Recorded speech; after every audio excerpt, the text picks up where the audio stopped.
Acidity എന്ന് പറയുന്ന പ്രശ്നം വരുന്നത് ഇപ്പോൾ നിങ്ങൾ പറഞ്ഞ പോലെ തന്നെ ഹൈപ്പർ അസിഡിറ്റി ആണോ ഹൈപ്പോ അസിഡിറ്റി ആണോ എന്ന് മനസ്സിലാക്കാതെ പല പല മരുന്നുകൾ എടുത്ത് കഴിച്ചിട്ട് അതിൻ്റെ കോംപ്ലിക്കേഷൻസ് ആയിട്ട് വരുന്ന ആൾക്കാർ കുറേ പേരുണ്ട്. ഇപ്പോൾ നമ്മുടെ ക്ലിനിക്കിൽ ഒരു പേഷ്യൻ്റ്, ഒരു 55 വയസ്സായിട്ടുള്ളൊരു ഒരു സ്ത്രീ വന്നിട്ടുണ്ടായിരുന്നു. അപ്പോൾ അവരോട് ചോദിച്ച സമയത്ത് അവർക്ക് ഈ പ്രോബ്ലം കുറേ കാലമായിട്ടുള്ളതാണ്. പക്ഷേ ഇത് വരുമ്പോൾ നേരെ പോയിട്ട് ഞാൻ ജലൂസിൽ അല്ലെങ്കിൽ പാൻറ്റപ്രസോൾ വാങ്ങി കഴിക്കും. ഇത് കഴിച്ചു കഴിഞ്ഞാൽ എനിക്ക് ഓക്കെ ആണ്, കുഴപ്പമൊന്നുമില്ല എന്ന് പറഞ്ഞിട്ടാണ് വന്നത്. അപ്പോൾ ഇവരിതിങ്ങനെ കണ്ടിന്യൂസ് ആയിട്ട് എടുത്തുകൊണ്ടേ ഇരുന്നപ്പോൾ എന്തായി, ഇവർക്ക് ഇത് ഹൈപ്പോ അസിഡിറ്റി ആയി. എന്ന് വെച്ചാൽ അവരിത് ആസിഡ് സെക്രീഷൻ കുറഞ്ഞ് വന്ന് അവർക്കത് ഹൈപ്പോ അസിഡിറ്റി ആയി. പിന്നെ ഭയങ്കരമായിട്ടുള്ള ഗ്യാസ്ട്രിക് പ്രശ്നങ്ങളായി, ദഹിക്കാത്ത അവസ്ഥ, വയറ് വീർത്ത് വരിക, അതേപോലെ തന്നെ മേപ്പോട്ട് പുളിച്ച് തികട്ടി വരിക, അങ്ങനത്തെ ഓരോ പ്രശ്നങ്ങളായിട്ട് മാറിയിട്ടുണ്ടായിരുന്നു. അപ്പോൾ ആ പേഷ്യൻറ്റിന് നമ്മൾ ഹൈപ്പോ അസിഡിറ്റി ആണെന്ന് മനസ്സിലാക്കിയിട്ട് അതിനനുസരിച്ചുള്ള മെഡിസിൻസ് കൊടുത്തപ്പോഴാണ് അവർക്ക് ശരിക്കും ക്ലിയർ ആയത്. ഇത് ഈ ഉണ്ടാവുന്ന സമയത്ത് മാത്രം മരുന്ന് കഴിച്ച് ഒതുക്കാൻ പറ്റുന്ന ഒരു കാര്യമായിട്ട് നമുക്ക് പറയാൻ പറ്റില്ല അതിന്. ഇതിൽ വേറൊരു കാര്യം കൂടെ ഉണ്ട്. മൈൻഡ് ഇതിൽ ഭയങ്കര റോളുള്ള സാധനമാണ്. മൈൻഡ് വയറും വയറും മൈൻഡും, ഇത് രണ്ടും അങ്ങോട്ടും ഇങ്ങോട്ടും പണിയെടുക്കുന്ന സംഭവമാണ്. എക്സാക്ട്ലി. കാരണം എന്താ വെച്ചാല് ഭയങ്കര സ്ട്രെസ്ഡ് ആയിട്ട് നിൽക്കുന്ന ഒരാൾ, അത് കോൺസ്റ്റന്റ് ആയിട്ട് ആ സ്ട്രെസ്സിൽ നിൽക്കുന്ന ആൾക്ക് വയറിന് പ്രശ്നം ഉണ്ടായിട്ടില്ലെങ്കിൽ അത്ഭുതമേ ഉള്ളൂ. അല്ലെങ്കിൽ വയറിന് ഒരുപാട് കാലമായിട്ട് പ്രശ്നമുള്ള ഒരാൾക്ക് അവരുടെ മൈൻഡിൽ പ്രശ്നം വന്നിട്ടില്ല എന്നാണെങ്കിൽ അത്ഭുതമാണ്. കാരണം അത് ഈ പറയുന്ന പോലെ ഈ പറഞ്ഞ ബാക്ടീരിയന്റെ ഒരു കണക്ഷൻ അവിടെ ഭയങ്കരമായിട്ടുണ്ട്. നമുക്ക് ഉണ്ടാകുന്ന നമ്മുടെ ബോഡിയിലുള്ള ആ ഒരു ആക്സസ് ചേഞ്ച് ഭയങ്കര ഒരു ഇഷ്യൂ ആയിട്ട് കാണാറുണ്ട്. അതെ. അതേപോലെ നമ്മുടെ കുടലിലാണ് നമ്മുടെ ഹാപ്പി ഹോർമോൺ ആയിട്ടുള്ള സെറോട്ടോണിൻ മെയിനായിട്ടും ഉണ്ടാകുന്നത്. അപ്പോൾ ഈ കുടലിലുള്ള പ്രശ്നങ്ങൾ അല്ലെങ്കിൽ ഈ ബാക്ടീരിയൻ്റെ ഓവർ ഗ്രോത്ത് ഒക്കെ നമ്മൾ കൺട്രോൾ ചെയ്യാതെ വിടുമ്പോൾ അവർക്കിത് ഭയങ്കരമായിട്ട് മൈൻഡ് എഫക്റ്റ് ആവുന്നുണ്ട്. ഇപ്പോൾ ഒരു പേഷ്യൻ്റ് വന്നിട്ടുണ്ടായിരുന്നു. ആ പേഷ്യൻ്റ് പറഞ്ഞത്, ഞാൻ എല്ലാ കാര്യങ്ങളും പ്രോപ്പറായിട്ട് ചെയ്യുന്നുണ്ട്, ഞാൻ ഫുഡ് കഴിക്കുന്നത് കറക്റ്റ് ടൈമിൽ കഴിക്കുന്നുണ്ട്, ഞാൻ ഭക്ഷണം കഴിച്ചിട്ട് ഉറക്കത്തിനും ഗ്യാപ്പ് വിടുന്നുണ്ട്, അതേപോലെ തന്നെ എല്ലാ കാര്യങ്ങളും ഞാൻ പ്രോപ്പറായിട്ട് ചെയ്യുന്നുണ്ട്, പക്ഷെ എനിക്ക് ഈ അസിഡിറ്റിൻ്റെ പ്രശ്നങ്ങൾ ഉണ്ടല്ലോ ഡോക്ടറെ എന്നാണ് നമ്മളടുത്ത് ചോദിച്ചത്. അപ്പോൾ നമ്മൾ കൂടുതലായിട്ട് ഇങ്ങനെ ചോദിച്ച സമയത്ത് അവർക്ക് ഭയങ്കരമായിട്ടുള്ള മൈൻഡ് സ്ട്രെസ് കാര്യങ്ങളൊക്കെ ഉണ്ടായിരുന്നു പറഞ്ഞു. അപ്പോൾ നമ്മളത് ഒഴിവാക്കാനും കൂടെ നിർദ്ദേശിക്കുകയാണ് ചെയ്തത്. ഇപ്പോൾ ഇത് മെയിനായിട്ട് നടക്കുന്ന ഒരു ആളുകൾ ഉണ്ടാകുന്ന ഒരു ഇഷ്യൂ ആണ്. ഇത് മെയിനായിട്ട് ഇത് ഗ്യാസ് കയറുമ്പോഴേക്ക് എന്തെങ്കിലും പാൻറ്റപ്രസോൾ, പാൻടോപ്പ് പോലുള്ള ഏതെങ്കിലും മെഡിസിൻസ് പോയി വാങ്ങി കഴിക്കുക. അല്ല, ഇതിപ്പോൾ അത് അലോപ്പതിൻ്റെ പ്രശ്നമല്ല, അത് വാങ്ങി കഴിക്കുന്ന ആളുകളുടെ പ്രശ്നം. ഇതിൻ്റെ കോൺസിക്വൻസസ് അറിയാതെ ഈ ഇത്തരം മെഡിസിൻസ് സ്ഥിരമായിട്ട് കഴിച്ചാൽ എന്ത് സംഭവിക്കും എന്ന് അറിയാതെയാണ് ചില ആളുകൾ കണ്ടിട്ടുണ്ട്. ഒരു വലിയ സ്ട്രിപ്പ്, 15 സ്ട്രിപ്പ് ബാഗ് കൊണ്ടെടുക്കുന്ന ആളുവരെ നമ്മൾ എന്ത് ചെയ്തിട്ടുണ്ട്, ഞാൻ കണ്ടിട്ടുണ്ട്. ഇപ്പോൾ ശരിക്കും ഇത് ആളുകൾക്ക് മനസ്സിലാവാത്തൊരു പ്രശ്നമാണ്. ഹൈപ്പർ ആണോ ഹൈപ്പോ അസിഡിറ്റി ആണോ എന്നുള്ളത്. ഒന്ന് ഡോക്ടർ പറഞ്ഞിരുന്നത് എന്താണ് ഹൈപ്പർ അസിഡിറ്റി അല്ലെങ്കിൽ എന്താണ് ഹൈപ്പർ അസിഡിറ്റി എന്നുള്ളതാണ്. ഹൈപ്പർ അസിഡിറ്റി എന്ന് പറഞ്ഞാൽ നമ്മുടെ ആമാശയത്തിലുള്ള ആസിഡിന്റെ സെക്രീഷൻ കൂടുതലായിട്ടുള്ള അവസ്ഥയാണ്. ഹൈപ്പോ അസിഡിറ്റി എന്ന് പറഞ്ഞാൽ ആസിഡിന്റെ സെക്രീഷൻ കുറവായിട്ടുള്ള അവസ്ഥയാണ്. അപ്പോൾ ഈ കൂടുതലായിട്ടുണ്ടാവുന്ന സമയത്ത് എന്താ ഉണ്ടാവുകയെന്ന് വെച്ചാൽ ഈ ആസിഡ് കൂടുതൽ മേപ്പോട്ട് കയറി വരാനും അതുവഴി പിന്നീട് നമുക്ക് നെഞ്ചരിച്ചിൽ, അതേപോലെ തന്നെ പുളിച്ച തികട്ടൽ, ചില ആൾക്കാർക്ക് മേപ്പോട്ട് വന്നിട്ട് തൊണ്ടയിലൊരു എരിച്ചിൽ അല്ലെങ്കിൽ തൊണ്ടയിലൊരു തടസ്സം എന്നൊക്കെ പറയാറുണ്ട്. ഇതൊക്കെ ഇതിൻ്റെ ഒരു സിംറ്റമാണ്. ഇനി ഹൈപ്പോ അസിഡിറ്റി ആവുന്ന സമയത്ത് കൂടുതലായിട്ടും കാണുന്നത് അവിടെ ആസിഡ് സെക്രീഷൻ കുറവായതുകൊണ്ട് തന്നെ കൂടുതലായിട്ട് ദഹിക്കാത്ത അവസ്ഥ, അതേപോലെ ഈ ദഹിക്കാത്ത ചീത്ത ഭക്ഷണം ഇങ്ങനെ കിടക്കുന്നത് കൊണ്ടുണ്ടാവുന്ന ഗ്യാസ് ഫോം ചെയ്യുന്നത്, അതേപോലെ ബ്ലോട്ടിങ്, വയറ് വീർത്ത് വരൽ, അതേപോലെ കീഴ്വായുവിൻ്റെ പ്രശ്നങ്ങൾ, മലം പോവാത്ത പ്രശ്നങ്ങൾ, അങ്ങനത്തെയൊക്കെയാണ് ലക്ഷണങ്ങൾ ഡിഫറൻസ് നോക്കുകയാണെങ്കിൽ ഉണ്ടാവാറുള്ളത്.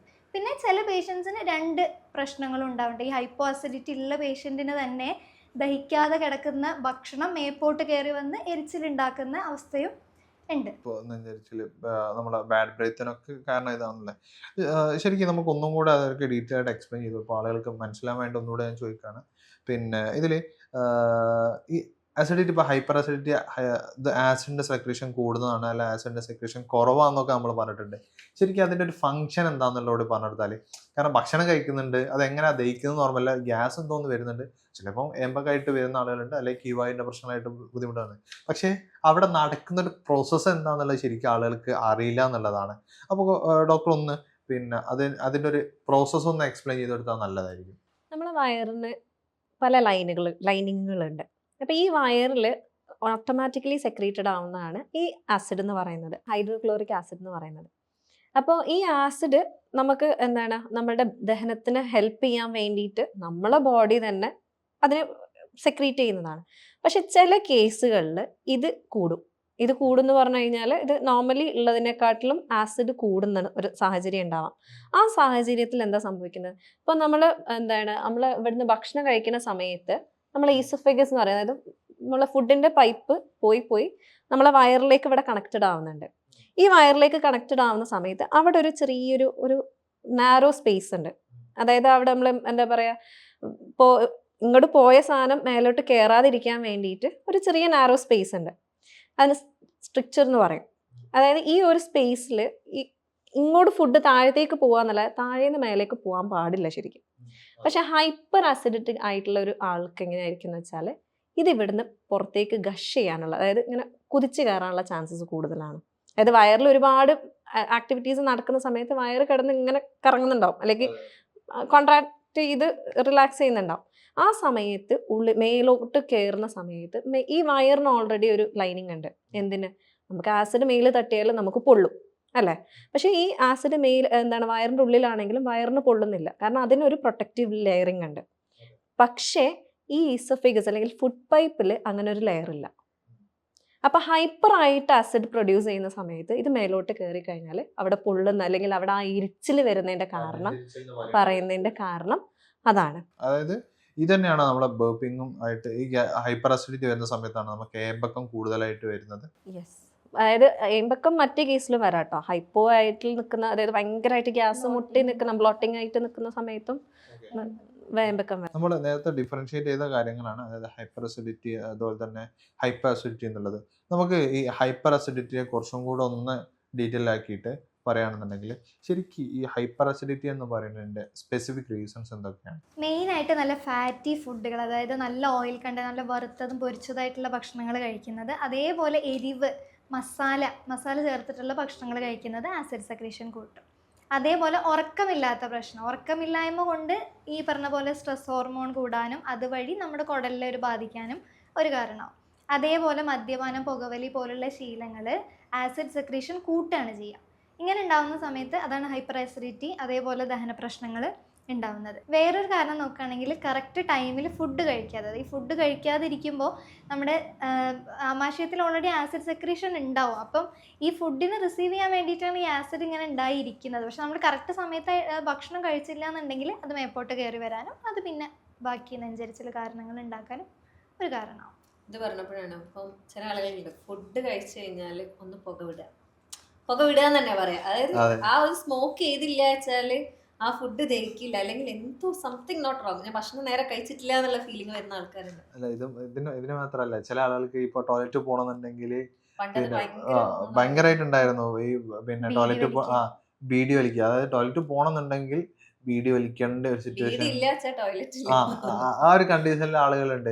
പിന്നെ ചില ആളുകൾക്ക് ഉണ്ട് നോമ്പ് തുറന്ന ഉടനെ, നോമ്പ് സമയത്ത് പുക വലിക്കാൻ പാടില്ല എന്നുള്ളത് കഴിഞ്ഞിട്ട് നോമ്പ് കൊണ്ട് തുറന്ന ഉടനെ. പക്ഷെ അത് വരുത്തുന്ന പണി എത്രയാന്നുള്ളത് ആക്ച്വലി അവർ ആലോചിക്കുന്നില്ല. കാരണം ഗ്യാസ് അതുകൊണ്ട് കൂടും, നല്ല രീതിയിൽ അവർക്ക് വയറിന് ഇഷ്യൂസ് വരാനുള്ള. പല ആളുകളും പറയാറുണ്ട്, നോമ്പ് തുറക്കണവരെ എനിക്ക് കുഴപ്പമുണ്ടായിരുന്നില്ല, നോമ്പ് തുറന്നാൽ എനിക്ക് ഗ്യാസിന്റെ പ്രശ്നമാണ്, അല്ലെങ്കിൽ വയറിലേക്ക് ഭക്ഷണം എത്തുമ്പോൾ തന്നെ ഗ്യാസിന്റെ പ്രശ്നമാണെന്നാണ്. അപ്പൊ എന്താ, അത് കഴിഞ്ഞേക്ക് തന്നെ പിന്നെ പോകുന്നത് ഇതിനാണ്. അത് കൺട്രോൾ ചെയ്യാൻ പറ്റുന്നില്ല. അതുവരെ ഞാൻ കഷ്ടപ്പെട്ട് കൺട്രോൾ ചെയ്തു, നോമ്പ് തുറന്നു കഴിഞ്ഞിട്ട് ഞാനിപ്പോൾ ഇതിനെ കൺട്രോൾ ചെയ്യുന്നത്. പക്ഷെ ഇത് ആലോചിക്കുന്നില്ല, ഇത് ഡയറക്റ്റ്ലി കണക്ട് ചെയ്യുന്നുണ്ട് എന്നുള്ളത്, അവരുടെ വയറിനെ ബാധിക്കുന്നുണ്ട് എന്നുള്ളത് അവർ ആലോചിക്കുന്നില്ല. ഈ പുകവലിയെ കുറിച്ച് ഡോക്ടറുടെ അഭിപ്രായം എന്താ? യെസ്, പുകവലി ഭയങ്കര റിലാക്സിങ് ആണ്, ഭയങ്കര ഹാപ്പിനെസ് ചിലപ്പോൾ തരും, നമുക്ക് സ്ട്രെസ് തരുന്ന സമയത്ത് റിലാക്സിങ് ആണ്. പക്ഷേ നമ്മൾ എന്താ സംഭവിക്കുന്നത് വെച്ചാൽ, നമ്മൾ മനുഷ്യന്മാർക്ക് സഡൻ റിലീഫ്, സഡൻ സുഖം കിട്ടുന്നതാണ് നമ്മൾ എപ്പോഴും ഇഷ്ടപ്പെടുന്നത് അല്ലേ? തുടക്കത്തിൽ നമുക്കതൊരു പ്രശ്നമല്ല, പക്ഷേ ലേറ്റർ ഓൺ പോയി കഴിഞ്ഞു കഴിഞ്ഞാൽ ഇതൊരു അഡിക്ഷനാണ്. ഇത് അഡിക്റ്റഡ് ആയിട്ട് നിങ്ങൾക്ക് വരാൻ പോകുന്നത് എന്താണെന്ന് വെച്ചാൽ, ഒബ്വിയസ്ലി നിക്കോട്ടിൻ എന്ന് പറയുന്ന സാധനം നമ്മളെ ബോഡിയിൽ നിന്ന് പിന്നെ പുറത്ത് പോകാൻ പണിയാണ്. പലയിടത്തും അത് പോയി അടയും. എടുക്കുകയാണെന്ന് പറയുകയാണെന്ന് മൂക്കിൽ, ലങ്സിൽ പോയി, ചെസ്റ്റിൽ ഹാർട്ടിനെ റിലേറ്റ് ചെയ്തിട്ടുള്ള പ്രശ്നങ്ങൾ, താഴെ പോയി കഴിഞ്ഞാൽ അവർക്ക് ED റിലേറ്റഡ് ആയിട്ടുള്ള പ്രശ്നങ്ങൾ, മൂഡ് ഇഷ്യൂസ്, അതേപോലെ തന്നെ ദഹന പ്രശ്നങ്ങൾ, അങ്ങനെ പറയാനുള്ള ഒരുപാട് പ്രശ്നങ്ങൾ ആക്ച്വലി ലോങ് ടേമിൽ ഇത് വരുത്തുന്നുണ്ട്. ചില ആളുകൾ പറയും അതിന് ഞാൻ 2 എണ്ണല്ലേ വലിക്കുന്നുള്ളൂ എന്നുള്ളത്. ഈ 2 എണ്ണം വലിക്കുന്നതും നിക്കോട്ടിനാണ്. ഓക്കെ, അതിൽ വ്യത്യാസമില്ല. ഞാൻ ലൈറ്റ്സേ വലിക്കാറുള്ളൂ, ഞാൻ മറ്റേത് വലിക്കാറില്ല. ഇങ്ങനെയും പറയുന്ന ആൾക്കാരുണ്ട്. ഡോക്ടർ, ഞാൻ ലൈറ്റ്സ് മാത്രമേ, നല്ല മുന്തിയ സാധനങ്ങളെ ഞാൻ വലിക്കാറുള്ളൂ. ഓക്കെ, പക്ഷെ പൈസ കൂടുന്നോറും വാട്ട് എവർ ഇറ്റ് ഇസ് അതിൽ നിക്കോട്ടിൻ്റെ കണ്ടന്റ് വരുന്നോണ്ടാണ് നിങ്ങൾക്ക് ആ ഒരു കിക്ക് കിട്ടുന്നത്. ഓക്കെ, അൾട്ടിമേറ്റ്ലി ഇത് ഒന്നാണെങ്കിലും രണ്ടാണെങ്കിലും ഇത് ക്യുമുലേറ്റ് ചെയ്ത് ഇവിടെ ഇത് ബ്ലോക്ക് വരുത്താനുള്ള ചാൻസസ് കൂടുതലാണ്.